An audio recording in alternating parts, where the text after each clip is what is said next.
চট্টগ্রামের পটিয়া উপজেলায় নুরুন নবী মিয়া সুদিয়া হত্যার প্রতিবাদে গাইবান্ধার সুন্দরগঞ্জে মানববন্ধন অনুষ্ঠিত হয়েছে।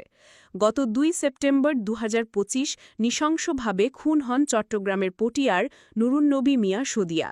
এ ঘটনায় ক্ষোভ ও প্রতিবাদ জানিয়ে আজ মঙ্গলবার দুপুর ২টার দিকে চণ্ডীপুর ইউনিয়নের সিচা বাজারে এ মানববন্ধন কর্মসূচি শেষে বিক্ষোভ মিছিল করেন স্থানীয় এলাকাবাসী। ঘণ্টাব্যাপী মানববন্ধনে নিহত নুরুন নবীর স্ত্রী আঞ্জুয়ারা ও কন্যা নিশামণি জানান, একদিন আগে সুমনের স্ত্রী আর সুমনের শাশুড়ি আমার বাড়িতে গিয়ে আমাকে নাম্বার নিয়ে বলছে যে এই টাকার জন্য তোর স্বামীর লাশ পর্যন্ত আসবে বাড়িতে।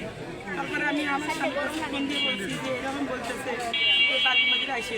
তখন আমার স্বামী বলছে যে সারাদিন কাজ করছি, কাজ করি আর রাতের মধ্যে গাড়ি করবো।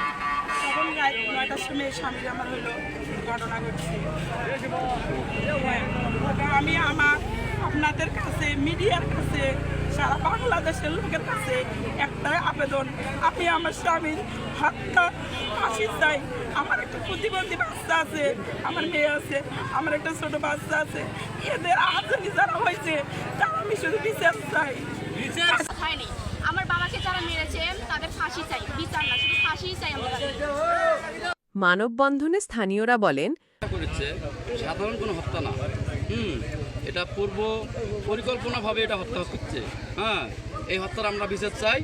মাছি সন্দেহমূলক আমরা জানি বা বাজারের মধ্যে তুলে নিয়ে আসছে তার শত শত প্রমাণ, তাই আমার সামনে দিয়ে ঘুরি বেলা আর এখনো বিচার পাইনি। তো সরকার আমার ছোট ভাই সদিয়ে নিয়ে স্কেচল্লা যে দুর্ঘটনা মারা গেছে এটা বলা বা শোনা যায়।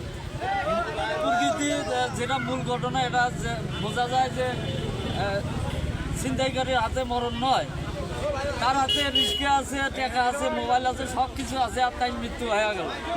আর এই মৃত্যু ছিনতাইকারীর হাতে নয়, অবশ্যই এটা ষড়যন্ত্র। আর ষড়যন্ত্র যেটা শত্রু বোঝা যায়। শুনেন।